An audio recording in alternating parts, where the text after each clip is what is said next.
I don't know how familiar all of you are with the data side of the world. So there's application development, there's data engineering, and then there's also data warehousing. So application development, I think we're all familiar with that. Data engineering is building the pipelines that are moving data around a company's data ecosystem. And then data warehousing is what do you do with that data once it actually exists somewhere? So let's pipe it into machine learning models. Let's use it for AI. Let's use it for dashboards and so on and so forth. So if you think about how all these pieces are connected together, there's your application engineering environment. There's the data lake, which is where you're dropping all of your data raw, generally speaking. And then there's the warehouse. And for the last 20 or 30 years, the way that data teams have thought about where they think about quality and data governance and data management is at the lake or the warehouse layer. And we're starting to see teams think about quality earlier than that in the actual application layer. And that's what I'm going to be talking about. So what's going on with your data before it arrives in a data lake? My thing's not working. Mark, can you just hit it for me? Oh, it's gone? Okay, I'll be back. Okay, yeah, so this is a interesting idea. Most software engineers don't think that much about the output of their applications. It's generally like a byproduct of their services. So if you've got a database and you've got a whole bunch of records in a database, the general idea is like, hey, I've built an app. People are taking actions within the app. They're filling out forms and so on and so forth. And I'm storing that in my database and I'm using it to run my operation. But then what happens after that isn't really my concern. And in the data world, this is actually really important to us. So the records in a database or the output of an API or an event that gets logged, that ultimately is the stuff that gets used in machine learning and AI and dashboards and everything else that's passed around these different systems. And so when we think about ownership of those concepts, usually we think about it from the perspective of the data team, right? If I'm on an AI team, you would think about, I'm responsible for the table or the JSON file where all this data lands. And everyone else, the engineer who's actually creating those records, they don't really need to think about it that much. This is a big problem. It's a big problem for data people like myself, because if you make a change to the way that your data is going to look, and it ends up breaking my model that's generating $100 million for my business, there's not really anything I can do about it as a data engineer. So what we need is we need clearer ownership across what we call the data supply chain, all the way back to the developer who's writing the code that produces the data. But it's actually really hard to do. And there's a bunch of reasons why it's hard to do. So let's go ahead and move on to the next slide. Most of those reasons have to do with context and information. So if you went and asked pretty much any engineer in a company who is actually using your data inside the business, it would be pretty tough to answer that question. It could be used by anybody for any reason at any point. There's lots of questions on how did this data come to be in the first place? How did it come to be? There's questions on what are the expectations for this data? So if there's an API and there's some random set of consumers for that API, they've transformed that data in a meaningful way and are probably doing something interesting with it. If the data changes coming to that consumer, it's probably going to break them. But how does the producer know what changes are okay and what changes are not okay if that isn't clearly defined anywhere? There's really not very many tools for this. And then finally, if an outage does occur, so for example, we work with a large bank. This bank saw a credit bureau make a change to the way their data was structured. It ultimately ended up causing multi-million-dollar outages because they were making incorrect predictions on whether or not someone deserved a loan. How does the upstream team know that problem has happened in the downstream model? And the answer is if there's not very clear communication, you don't know that. Things just break and then you figure it out later. So what this means is that quality, at least from the data perspective, is very reactive. And it's all happening after the fact, right? A thing breaks, an outage occurs. We decide to put together a triage process, bring a whole bunch of people in a room, try to figure out what went wrong, yada, yada. Everybody's familiar with this. And I think that this is actually just like unnecessary. Like triaging, I think itself is probably going to become outdated at some point because there's a better way to do it. Okay, let's go ahead and move on. Okay, yeah, I covered this. So I'm not going to cover this again. This is just problems, but you all get it, whatever. Let's go ahead and move to the next one. Okay, shift left. I think most folks have heard of this concept. It really starts when you have a center of excellence that's thinking about quality. So quality, governance, that type of thing. And those people, unfortunately for them, are a cost center in an organization. Like doing governance is a cost. It's not actively making the business more money.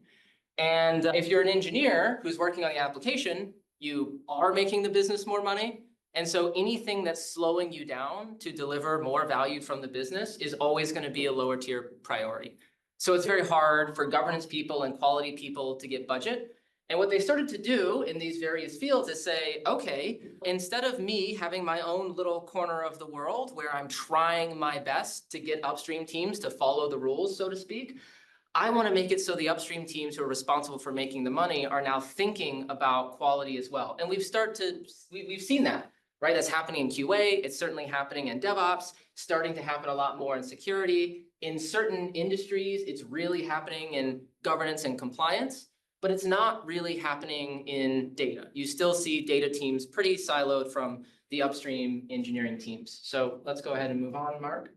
So when we talk about shift left data, what we're essentially saying is the application developers really shouldn't just be responsible for their code, but the output of what their code is generating. So what's the data? How is their code actually transforming and delivering that data downstream? The quality of it. If it breaks someone, then it should be treated like any other code quality or outage related issue, and also the accuracy and impact of code changes on the data itself. Problem with this is that software engineers already have a lot of stuff to do, and adding one more thing that they need to think about is probably not going to happen. No one likes getting more things to do, especially if it's like governance or quality related. So my point of view is that we need to take all the methods that have really existed in data engineering, essentially for 20 years, to solve exactly these types of problems, and try to think about how we can help software teams solve their own problems with these same methods. Then, when you're adopting a data engineering solution to solve your problem, everyone downstream of you benefits as a byproduct. All right, so I want to start off talking about this concept called data lineage. Data lineage is a really popular idea in data engineering. It's been around for a very long time. And essentially what it means is if like I'm operating in a data warehouse, there's usually an enormous amount of tables and queries. I might have tens of thousands, hundreds of thousands of tables and queries, and they're all connected to each other in weird ways. And so if I'm sitting at the end, you can almost imagine the edge of this graph. That's where I'm applying my dashboards and my machine learning and my AI and everything else. And so if a number starts to look weird, what I need to understand is, where did things go wrong in this entire pipeline of data? Did it go wrong somewhere in the middle? Did it go wrong in the beginning? Did it go wrong outside of my environment that I have access to? Or was it something that I did wrong? And so there's a lot of tools that exist today that effectively what they're doing is scanning these analytical database APIs, pulling out the table structure, looking at the queries, and then inferring, I know that table A was run and B was run and C was run to produce this output, therefore the lineage is X or Y. And there's a lot of products that do this. So like Monte Carlo and Atlin and yada and so on and on. So this is data lineage. This type of thing doesn't work in the software engineering environment, obviously, because there's no tables to point at. You can't just look at a set of queries and infer how things are connected together. It only really works in simple, like SQL-based environments. If you've got a lot of complex code like Java or Go or Swift or something like that, there's no simple abstraction to extract the metadata to do this. Let's go ahead and move on. So this is just an example of what makes this tough. If you're a big enterprise, and this is thinking of an actual enterprise in my mind here, you actually have hundreds of orgs, you've got thousands of repositories, and you've got tens of millions of lines of code, and there's data being generated all throughout, and there's handoffs all throughout. So how do you actually construct this graph, so to speak, of how one system is connected to another system when you have all this sort of information? Next slide. So this is the impact, right? Many incidents, lots of lost revenue, yada. Next slide, please. Yeah, so these are some of the three big problems, I think, of like why this is tough, why getting this sort of view is really difficult. The first is what I've already covered, which is that engineers don't really think about their data in this way. It's just more of a byproduct of their system. The second is that there's really no way to get the information to construct the graph easily. You have to go in and dig through your code and do it manually. And then finally, I think that outside of the data world, which is my world, most people are not even thinking about this problem as a data quality problem. If you have one API that makes a change and then it breaks a front end, most people would call that a code problem. And I'm like, no, that's not a code quality problem. That's a data quality problem. And we actually have solutions to solve data quality problems exactly like that. We're just not applying them in the right place. Okay, there's a concept that I think we've invented over here at Gable, maybe not, but maybe we've put the terminology to it, which is code lineage. And the idea behind code lineage is that actually, if you inspect code, all the information to understand exactly how one system talks to another system can be derived from the code base itself. So tons of useful metadata is actually embedded in the existing software. Ingress points are an example. So you can extract, here's the actual line in code, the point where data first enters into a code base. The egress point, the line in code where data goes out of the code base. You can create the mapping between the ingress and the egress. And then you will also have, if you can do that, you'll have all the transformations along the way. Every function call that was made, every enrichment that was made, and so on and so forth. This is very complicated and it's super hard to do. But if you can get that information, you essentially will be able to say, within a single service, I know how data flows from one end to the other. Now, the next thing that you can do is, let's say you do that for many different services. So for 4, 5, 6, 10 different services, I've constructed in-service lineage. Then I can take all of my context that I've created from all this metadata, and I can say, where do I think one egress point flows into another ingress point? And you can predict a graph. So that's what I call predictive lineage. And you can start to create this sort of predictive graph of how your code ecosystem is connected to itself. So let's go ahead and keep moving. So there's a little bit on what makes this difficult. I'm not sure if I have to belabor the point here, but the high level is like declarative systems have lineage already. The metaphor that I like to use, it's just like reading from a cookbook, right? When you're using a declarative language like SQL, you're more or less like explaining exactly how the query should function. That's not necessarily true in a language like Java. There could be all types of crazy crap happening and you have to get into the code and infer that. So it's just a much, much harder problem to do this with more of the, I would say, legacy backend languages. So let's move along.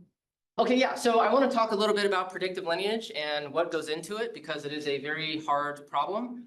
So the first thing is you have to register what I would call your materialized assets. So just like in creation of any other graph, you've got nodes and edges. And your nodes here are points where data is at rest. Data is either being created or it exists somewhere. So an API that generates some data could be a node. An event could be a node, a database could be a node, and also materialized data that's sitting somewhere could also be a node. So like a JSON file or a Parquet file or a table or something like that. These could all be nodes. And then the edges is the information of the pipeline information. So how are we getting from one node to another node? That's ultimately what we're trying to figure out here. So the first thing to do is to say, what are all of our materialized nodes? Where do we have tables or files or other places that the data is sitting? And we want to map to those places.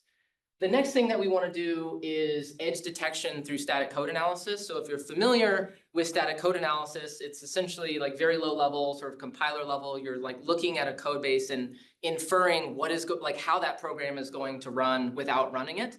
And there are ways I mentioned before, collecting the ingress point, the egress point, the transformations, and so on. You do all of that through static code analysis.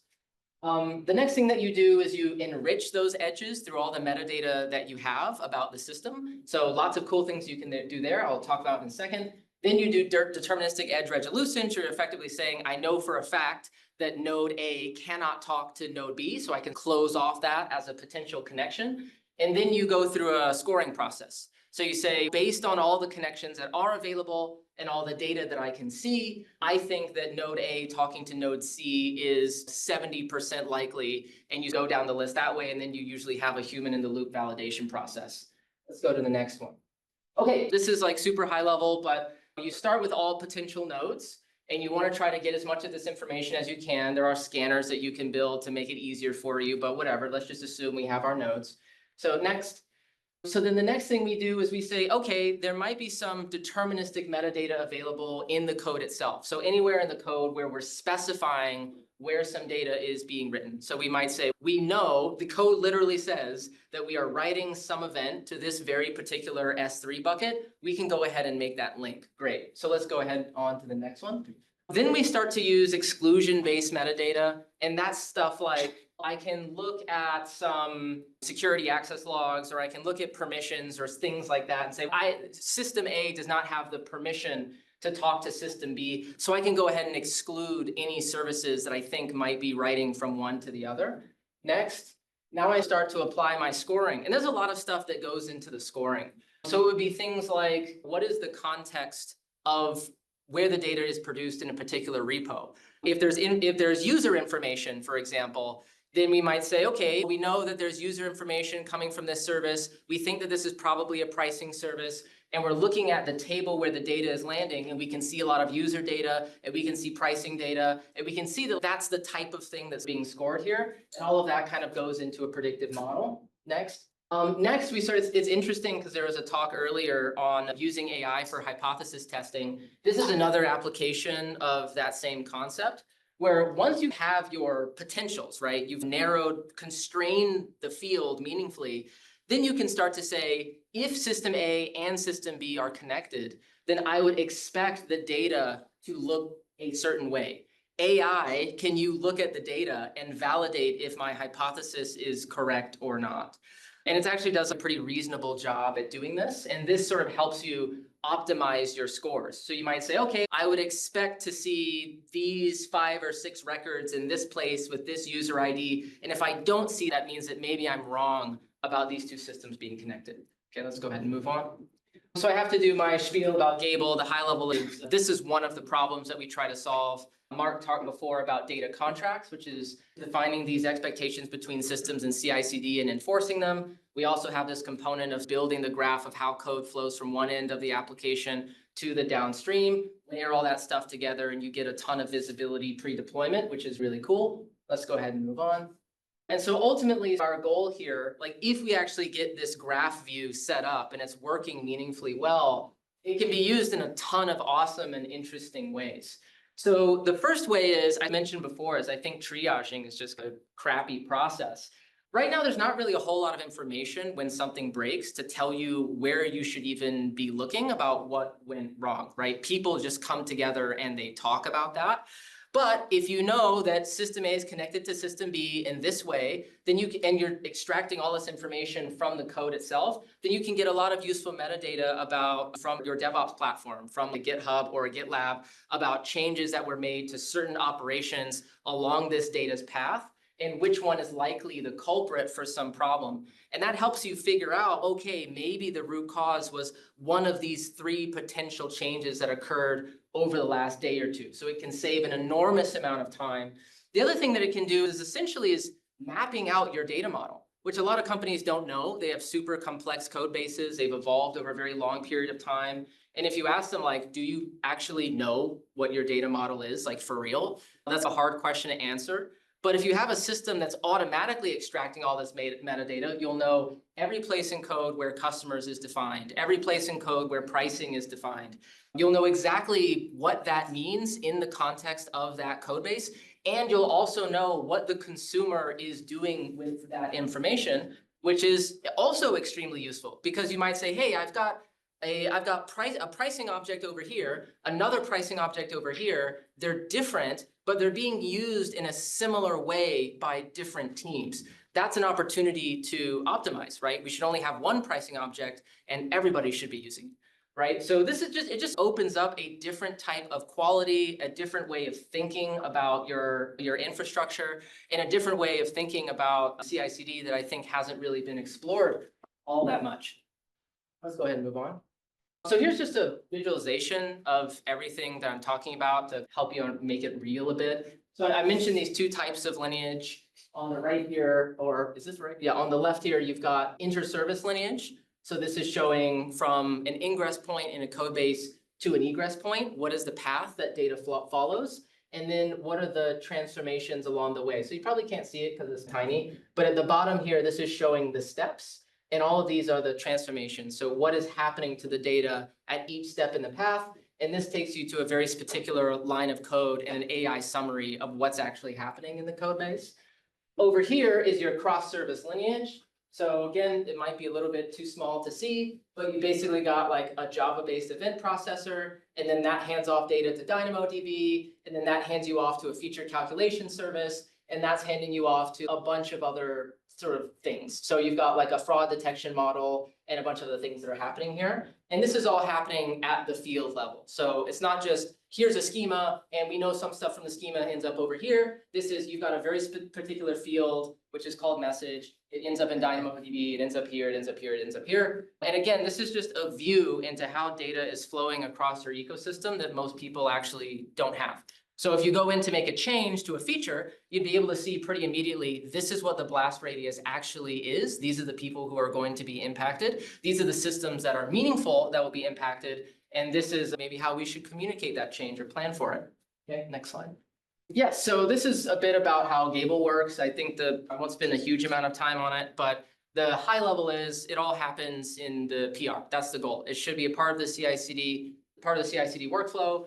There is a PR that gets kicked off. It effectively is doing a diff, sort of a code diff, and saying what's changing from this PR to the next and how is it going to affect the data. We're rerunning the graph that we just mentioned, and then we're doing an impact analysis. And Mark talked a bit about this concept of data contract. So if there's a contract in place, we can say, hey, we know that the data is changing in some way. The impact is going to be on these services. Here is the expectation of the consumers. And if that expectation is not met, we know that something is going to break. And now we can communicate that to both sides before the change has actually been merged. Cool, let's next. Yeah, so here's a view. Here's a graph level view of a real production system that's been run through our product.